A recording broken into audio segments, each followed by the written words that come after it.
Yo, welcome to the show. It's Boston's Banter with Frank the Bank and Keith KLava. You know the answer. Talking sports, breaking down the play so raw. From the Celtics to the Sox, we giving you the score. Catch the vibe, we coming live. Filling up your feed, let the passion thrive. Every dunk, every run, we analyze the moves. Shout out to the fans, feel the rhythm and grooves. From Gillette to the Garden, we ain't missing a beat. Frank and KLava bring the fire, can't accept defeat. What up, what up, what up? Welcome back to Boston's Banter, where the sports are wicked and the banter is pissah. I'm your host, Frank the Bank. With me, as always, is Keith KLava, LaCava. What's going on, bros of Chillington? Not much, Jabrobi Myers. Jabrobi Myers in the house. Stat challenge last week. A couple of your people won. Yeah. Rob got second and Rob got first? Yeah, Rob got second last week and he got first this week, getting the Teddy Bruschi card. And then Uncle Danny getting the Jalen Waddle card. Got the Waddle, huh? That's not a bad one either, but that Bruschi card was sick. Sick. Yeah, this week we got the Drake May Rookie Illusions card. This card's pretty nasty. I love these cards. So that's going to go to first place. And second place is going to be the Christian Gonzalez Absolute Silver. Nice card too. And we're going to ask this week for total passing yards from Justin Herbert and Drake May. So just those two. If either one of them get hurt, we're not asking for the backups yards. We're just asking for those two guys' passing yards, not rushing yards, just passing yards. So combine those two passing yards. That's the guess this week. Perfect. Good luck. Let's jump into the Wicked Pissah news. Yes, sir, Frankie. Wicked Pissah news. And like always, we're going to start with the Bruins update. Now they're at 6th in the Atlantic. Their record is 22-18-2. I hate it. Frankie, break it down for me. What'd they do this past week? They did good against Edmonton. They dominated Edmonton 6-2. And what we talked about last episode, they were up by one goal after one again. So I'm like, here we go again. Right. I thought we were going to lose, but they didn't. They actually added to the lead. They opened up. Yeah, so they really did good. 6-2, that was a dominant win. And again, Edmonton pretty good. The next game against the Canucks, also a pretty good team. We're on the West Coast right now. We're playing against a West Coast team tonight too, the Kraken. So we're on the West Coast right now. But 3-2 victory over the Canucks. That went to overtime. We were up by one again in the first period. Right. They tied it up. It went into overtime. So good win in overtime there. A couple wins in a row, and that's all we've had really since our last episode. 2 games since the last episode. Yeah, so Two-game how about the win streak. Celtics, though? I mean, they're killing it. Yeah, Frankie, let's bring up the Celtics real quick, brother. So the C's are currently 23-12 on the season, and they jumped the Knicks for number 2 in the East, bro. We like seeing the Knicks fall. Yeah, hell yeah, hit that button, bro. So let's bring up what they did this past week. So they beat the Jazz 129-119 on the road last Tuesday. Jaylen Brown, 23 points, snapping his 30-plus point game streak at 10. Then on New Year's Day, a 120-106 win in Sacramento over the Kings, followed by a 146-115 whooping road win over the Clippers this past Saturday, ending the Clippers' 6-game win streak. Jaylen Brown had 50 points, and mind you, he had 39 alone in the third quarter. He went nutty. Tied his career high. He's only the third Celtic to have multiple 50-point games in a season. I mean, in his career, excuse me. You know, the other two obviously are pretty easy. We got one on the desk right there. Right there, Larry Bird, and who's in first, Tatum. Obviously, that's easy. So Tatum's got 5, Bird's got 4, and now Jaylen Brown's got 2. Absolutely. Pretty crazy. And lastly, a 115-101 home win versus Chicago on Monday night. Anthony Simons, 27 off the bench, and he led the team in scoring. I like Simons, honestly. I thought he'd play a little bit more. I mean, maybe it's the defense, but his offense has always been pretty solid. So he's a spark plug. Yeah, he's not a bad player for us at all. So. Well, Frankie, let's jump over to the NFL news. We're going to bring up one notable retirement here. So 44-year-old quarterback Uncle Phil Rivers, Grandpa Rivers, has shut down any possibility of returning next season, and he's officially retiring. We expected that. Yeah, I did too. After being out of the league for the last 5 years, the Colts obviously they gave him a call after losing Daniel Jones for the year and Anthony Richardson being hurt. And then, Rivers, man, he came back, and in 3 games, man, he completed 63% of his passes with 4 touchdowns and 3 INTs. So regardless of the Colts being eliminated from playoff contention, you got to give Grandpa Rivers some props. I'm saying, I mean, he was out there rooting on Riley Leonard this past week too. Honestly, Leonard looked pretty good. I ain't gonna lie, he looked pretty good, especially with Alec Pierce. I'm saying. But now news is coming out, Frankie. Supposedly he's receiving some head coaching interest around the NFL for next season. That would be cool. I mean, he did coach his son's high school football team,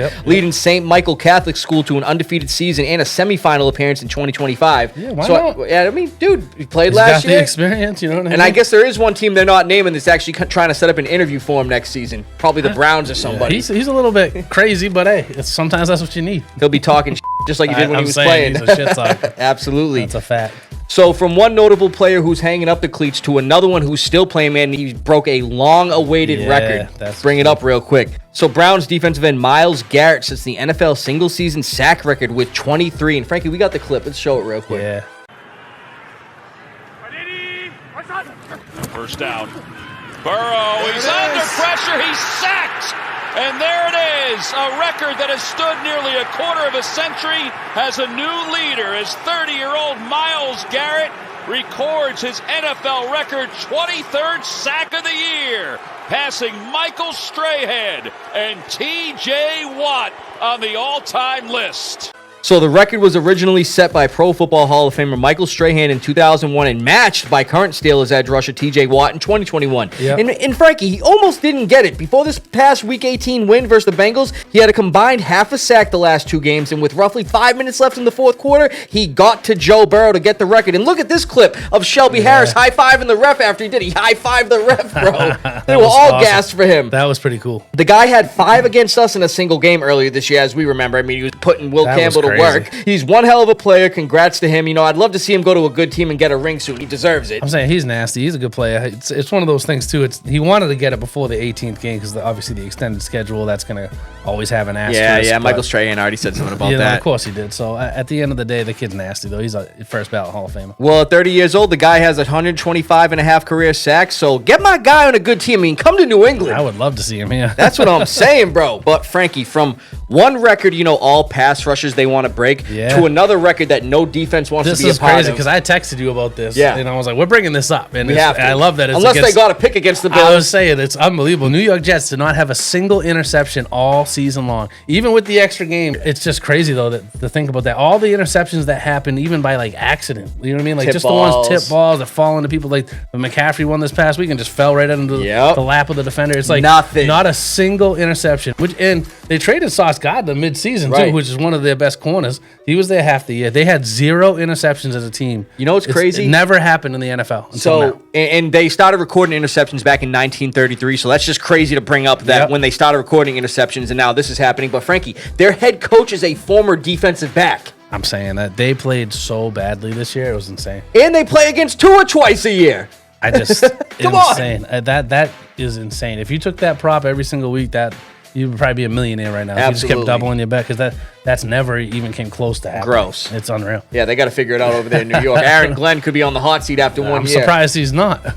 And speaking of coaches being on the hot seat, we had some notable firings this past week. You know, Black Monday, they call it, right after the season finale, the coaches that didn't fare too well in the season, so let's bring it up who got fired. So the Falcons fired head coach Raheem Morris. He was 16 and 18 the last 2 seasons, so he gone. He's gone. Browns fired head coach Kevin Stefanski. He actually went 45 and 56 in 6 seasons in Cleveland, including 2 playoff appearances, Frankie, and he also won of the year 2 times. That's what I'm saying. But he's a good coach, but I mean, again, he'll get talent's interest. Been there. It's like what they've done.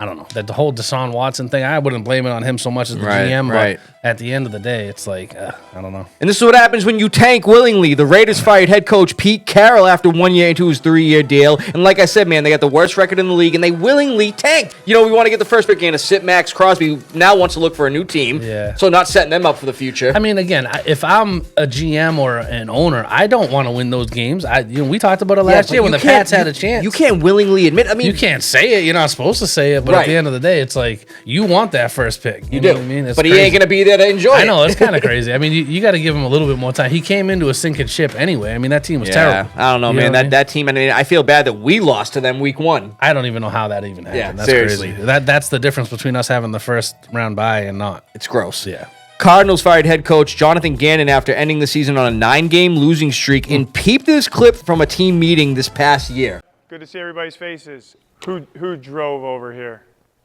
Let me see your hands. Who took the bus? Did you have fire in your gut?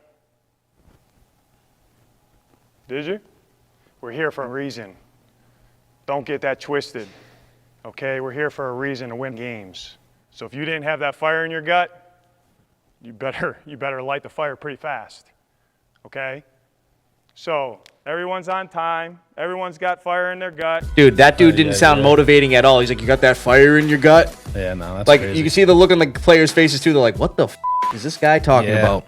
And then we got two notable coordinators that got fired. So former Bears head coach in DC for the Cowboys this year, Matt Eberflus, is getting fired, and we all saw that coming, how bad the Cowboys defense was. Dead last in every category. Now the Cowboys are looking for their 4th DC in 4 years, and Commanders OC Cliff Kingsbury is leaving the team to pursue other opportunities. So he saw how bad it was over there. They had that one good season. He's like, this, I'm out of here. And right after we left the studio, the Ravens fired longtime head coach John Harbaugh after 18 seasons. Let's bring in one notable signing from this past week. The guy already played a game, and he's going to be playing in the playoffs with his team. I know, that's crazy. Micah Parsons' old teammate. So the Packers are signing former Cowboys cornerback Trevin Diggs, who was released back in the end of December after a dispute with the Cowboys after missing the team flight home after the game against the Commanders on Christmas, citing that he wanted to see his family for the reason. So I don't blame him, man. I'd be pissed about that, too. He's a grown man. If he don't want to fly back because it's Christmas time and he's from Washington area, right. It's like it's almost always granted by the coaches to allow this to happen. But for some reason, he asked 2 different times and they said no both times.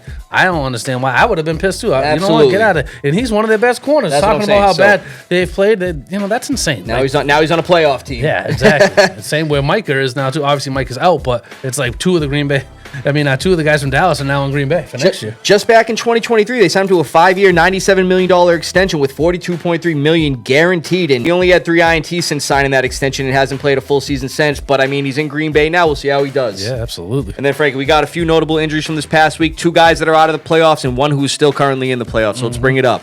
So Vikings quarterback J.J. McCarthy is hurt for the 15th time this year. Suffered a right hand injury versus the Packers on Sunday. He did not return. The dude's always getting hurt. He's hurt every day, dude. Titans quarterback Cam Ward ended his rookie season suffering a right shoulder injury and was ruled out in the first half versus the Jags. That AC joint. Yeah, he'll undergo testing, but obviously, get healthy for the offseason. It doesn't look like he's going to need surgery, but they definitely going to look at it further. And then 49ers quarterback Brock Purdy suffered a left shoulder injury in the show Sunday versus the Seahawks. He is not expected to miss the upcoming wildcard game. Yeah, that's good. That's all we got, brother. Love it.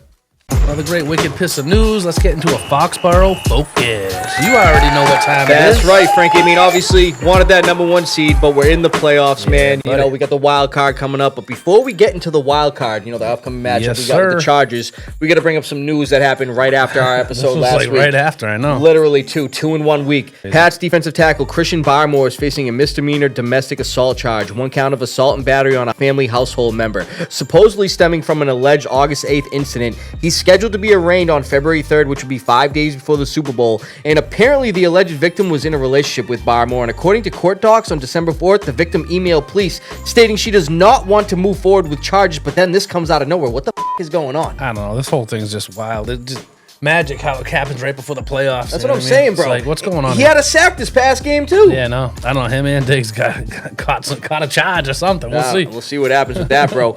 But Frankie, let's bring up the Week 18, the season finale recap versus the Dolphins. So the Patriots beat the Dolphins 38-10 to bring our season record to 14-3. Frankie, let's show those highlights. Hit it. Week 18, season finale versus the Dolphins. Patriots will get the ball first, and on the second play of the drive, Drake May is going to be handed off to running back Ramondre Stevenson, who's finding some blocks and hitting the hole, breaking a tackle, and he's taking it upfield, and he's getting a nice 56-yard gain to start the game off. The next play after the big Ramondre Stevenson run, Drake May out of the shotgun is going to be handing off to running back Travion Henderson, who's getting in the end zone for a 5-yard touchdown run. Patriots go up 7-0. Dolphins next drive, they get down to the red zone, and on 4th and 1 from the 8-yard line, quarterback Quinn Ewers, he's rolling out of the pocket trying to find somebody, and he's looking for wide receiver Taj Washington, but it's incomplete. Turnover on downs. Next Patriots drive after the Dolphins turnover on downs, and Drake May on 3rd and 6. He's going to be rolling out of the pocket, stiff arming a Dolphins defender, breaking the tackle and running upfield for a 1st down. Very next play, Drake May out of the shotguns, handoff to Travion Henderson, but nope, they do the flea flicker, and Drake May finds a wide open Efton Chisholm III for a big 35-yard gain. That's how you do a flea flicker, Panthers. 3 plays later from the 2-yard line, they got Drake May lined up wide right, and Ramondre taking the snap, and he's going to be taking it up the middle for a 2-yard touchdown run. Patriots go up 14-0. 10 plays into the Dolphins' next drive, Quinn Ewers off the fake pitch. He finds a wide open Malik Washington for a 2-yard touchdown. Makes the score 14-7. Fast forward to roughly 4.5 minutes left in the second, and Quinn Ewers handing off to running back Jalen Wright, who loses the ball, gets picked up by defensive end Elijah Ponder, who takes it back 18 yards. Patriots get the ball back. 6 plays into the Patriots' next drive, they're settling for a 38-yard field goal, but it gets blocked by defensive lineman Zach Seiler, and it's going to be recovered by cornerback Jason Marshall, who's going to be taking it 10 yards the other way. 2 plays into the Dolphins' next drive after the Patriots blocked kick, and quarterback Quinn Ewers out of the shotgun is going to be feeling the pressure, and he's getting sacked by defensive tackle Christian Barmore. 2 plays later, the Dolphins are settling for a 52-yard field goal by kicker Riley Patterson, making the score 14-10. But 4 plays into the Patriots' next drive, with 3 seconds left in the first half, the Patriots are settling for a 59-yard field goal, which rookie kicker Andres Borregales converts successfully, his career long and the longest field goal at Gillette Stadium. Start of the second half, and 6 plays into the Dolphins' opening drive, Quinn Ewers off the play actions looking for wide receiver Theo Weiss, but gets picked off by safety Jalen Hawkins in the end zone, Patriots ball. 7 plays into the Patriots' next drive off the interception, and Drake May out of the shotgun. He's going to be looking for running back Ramondre Stevenson, who gets open for a 15-yard touchdown reception. Patriots go up 24-10. Next Patriots possession after a Dolphins punt, and Drake May is going to be handing it off to running back Ramondre Stevenson, who's finding the blockers, and he's going to be breaking some tackles, and he's going to be getting in for a 35-yard touchdown run, his 3rd touchdown of the game. Patriots next possession after another Dolphins punt, and Drake May out of the shotgun. He's feeling the pressure, stepping up in the pocket, and he's going to find his boy Stephon Diggs, who's taking it upfield for a 34-yard gain. 4 plays later from the 2-yard line, Drake May is handing off to dynamic rookie running back Travion Henderson, and he's getting in for a 2-yard touchdown run. Man, this was the game for the running backs.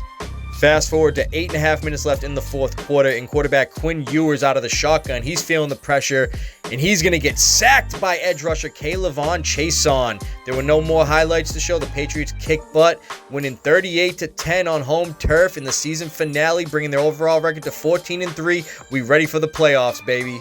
Now, Frankie, this is the 6th time the franchise has finished with 14 wins. I believe that's an NFL record. Yeah, it is. So this is what I noticed from the offense, Frankie. So pure dominance to the tune of 457 total yards. Patriots got left tackle Will Campbell back on the O-line, and we had 0 sacks allowed. And it was the running back show with Ramondre Stevenson, 3 total touchdowns, and Travion Henderson, 2 rush touchdowns. Yeah. Ramondre alone had 157 total yards, and it looks like he has his confidence back. Perfect timing, too, with the playoffs starting next week. He's playing great. He's been catching the ball really good, That's what I'm saying. I thought I'd see more Travion catching the ball, but Ramondre's got the hands. He's getting open, bro. I like to, obviously, we want to see ball security, but he's running hard. And he's making great catches out of the backfield, absolutely, too, which is awesome. And he's breaking tackles, running. He had that big 30-something yard rush like we saw in the highlights. And holding on to the damn ball. That's right. That's right. Drake May only had 1 touchdown pass, but was very efficient again, going 14 for 18 for 191 yards. And that 1 touchdown, he also had 41 rush yards, too, bro. That's what we like to see. The dude got some wheels. One thing Matt Stafford doesn't have when it comes up to the MVP race. I mean, you look at the stats overall. Obviously, Stafford has more passing touchdowns. But if you look at the rushing yards, Drake May has over 400. 450 to 1. To 1. Matt Stafford has 1. Come on. Add that dynamic to this MVP race. Yeah, it is. I mean, the total touchdowns is definitely in favor of Stafford. The interceptions is exactly 8 to 8. But we won our division. The Rams didn't, and we got a better record than them. We had more wins, and the completion percentage is much higher. The QBR is much higher for Drake May. And I feel like, again, Matt Stafford's doing it with some much bigger names than we are. Again, Diggs being 32 years old, he's a big name, but he hasn't done it like, I mean, Puka's top 2 in the league. And Devontae Adams is in, if you look at Diggs' career and Devontae's above Diggs. Absolutely. You know what I mean? Devontae's first ballot Hall of Fame. He's still nasty. Not only that, though, I mean, Matt Stafford's been in the league since 2009. I was in high school when he got in the league. This is Drake May's 2nd year, and he's putting up these numbers. You got to put that into consideration. The people better.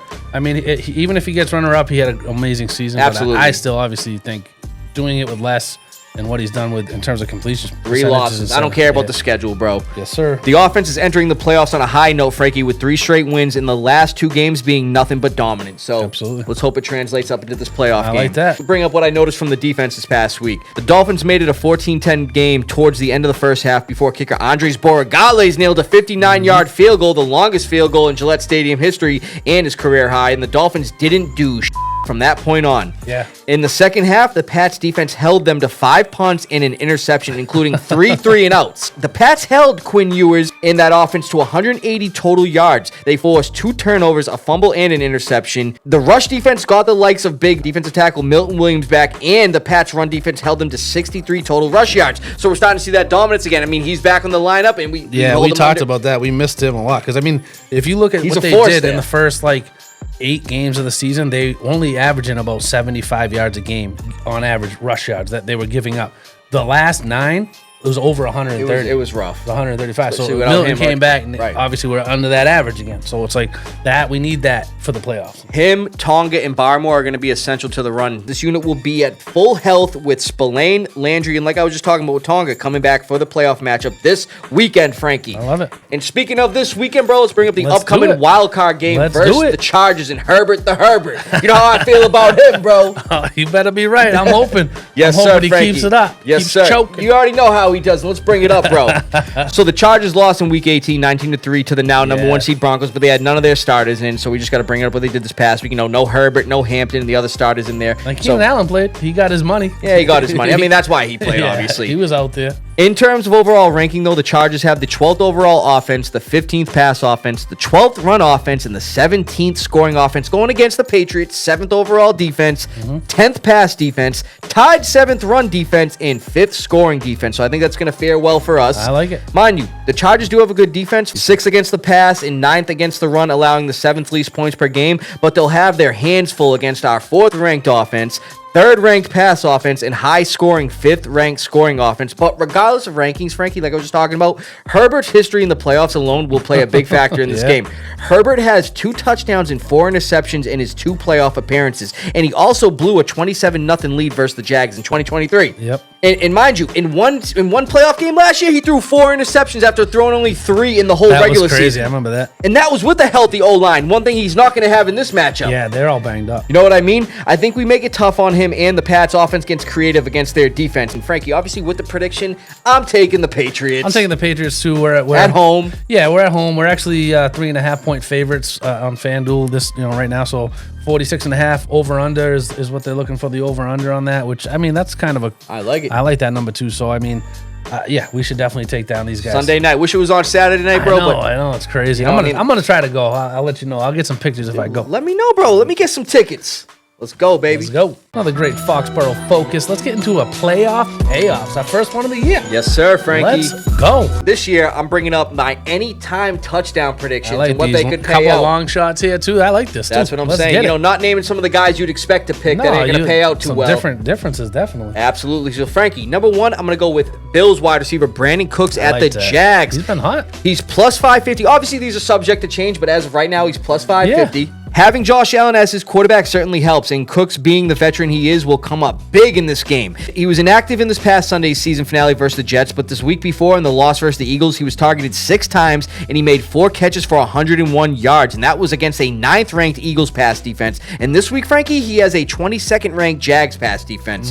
I think his most recent performance translates over to this game, and I'll be putting him in for an anytime touchdown. It's going to be sure. an absolute shootout, that game, I think, anyway. Yes, sir.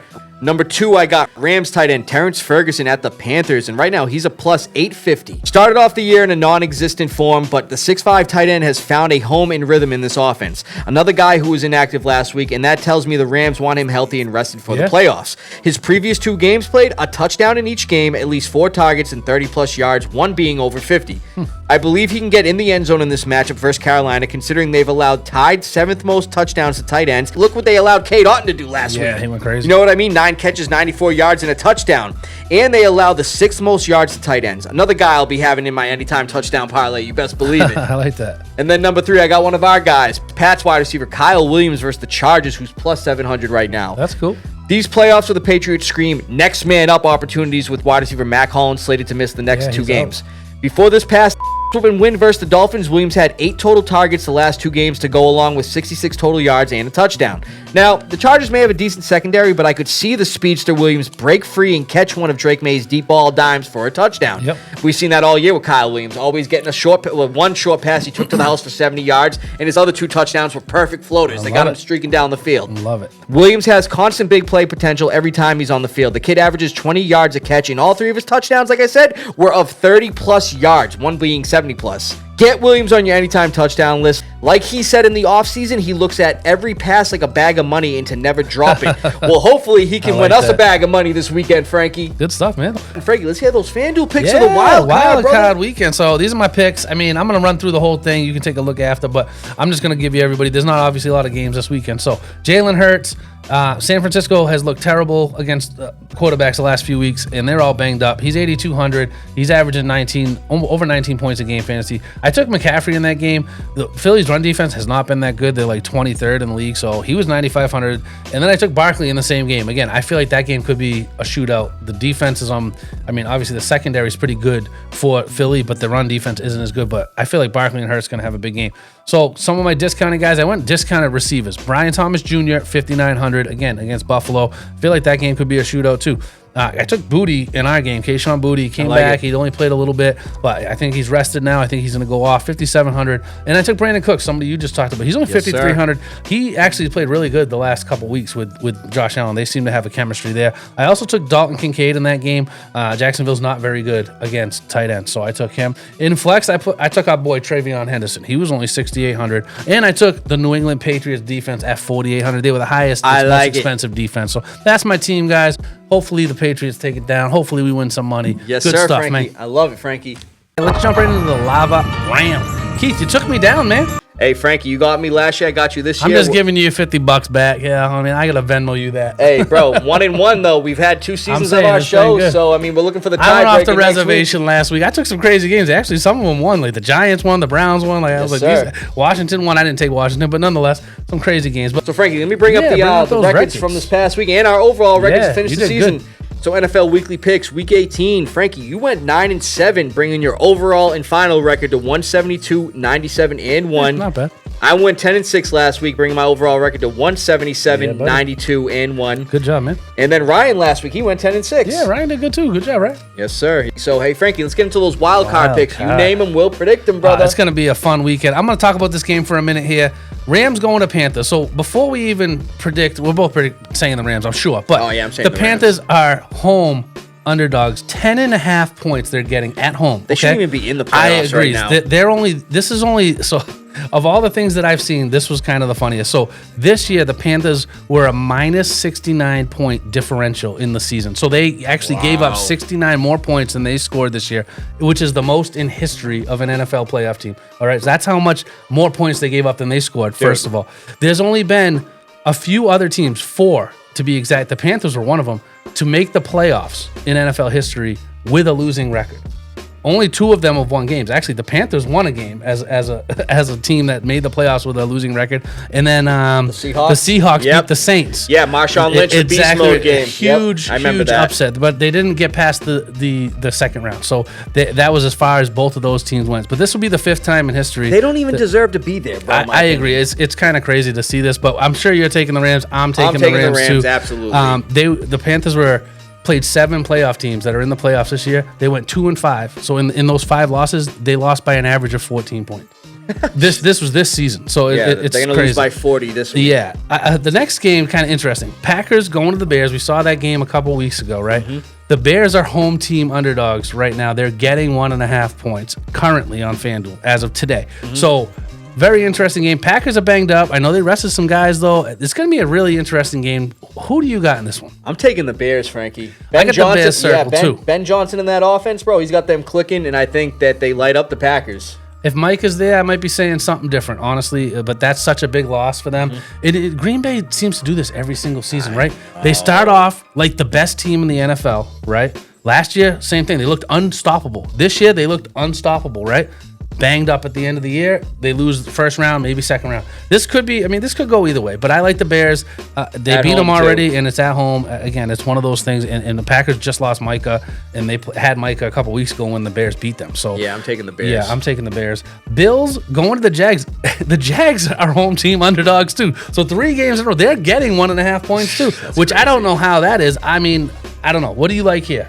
Yeah, I mean, don't get me wrong. I wanted to lean Jags just because I hate the Bills, but I am going to be taking the Bills, yeah. I'm taking the Jaguars. I like it. I like the Bills. I like Josh Allen, but I feel like the Jaguars have really turned the corner. They have a real complete team. The defense was pretty solid.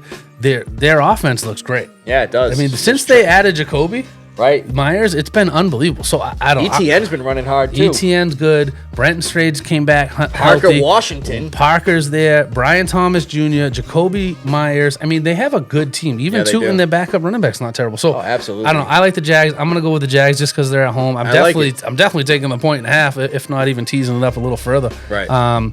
49ers going to the Eagles. Eagles are home team favorites, excuse me. They're -4.5 at home. I mean, I'm taking the Eagles. 49ers look good, but if they don't give the ball to Christian McCaffrey 50 times in this game, they're gonna lose. Eagles will definitely take that. I'm taking the Eagles in this game. The 49ers looked lost last week, especially Brock Purdy getting a little banged up, and I just think that Philly's pass rush is gonna get to him. And yeah, it's at home in Philly, so I'm taking the Eagles. Yeah, I like that. Chargers at Pats we already talked about. We're both going Pats, so I like that. Texans going to the Steelers. Steelers are home team underdogs by 3.5, so they're getting 3.5 points. So Texans are actually favored 3.5. I'm taking the Texans. Yeah, I'm taking the Texans. Aaron Rodgers, you're going to retire, buddy. Yeah, that's good stuff. Good picks, man. See what happens, Frankie. Yes, sir. Love it. Another great lava round. I mean, it's been a great episode. It's been a great year for fantasy football. And we just finally ended. This week, some teams or some leagues have ended the 18th. We obviously ended the 17th as you're supposed to, I think. But, one thing we didn't bring up last week was the curse. We had a curse this year in Armani, but I had to bring up another curse. And it's not because Justin's so good at fantasy football. He's been great. But I am going to have to put a curse on him. And we talked briefly about this. He tried to put a curse on Armani for Armani just having extra quarterbacks. Like, you can have a million quarterbacks if you want. He's perfectly, that's in his right to have as many quarterbacks as he wants. So just for trying to put a curse on Armani, which is messed up, Justin, your team's now cursed next year. So that's great. You know what I'm saying? New curse in the building. Justin, you're going to be last place, hopefully. So anyways, thank you guys, everybody liking, subscribing, and sharing. It's been a great... Frank, you hear that, bro? Something's going on. Whoa!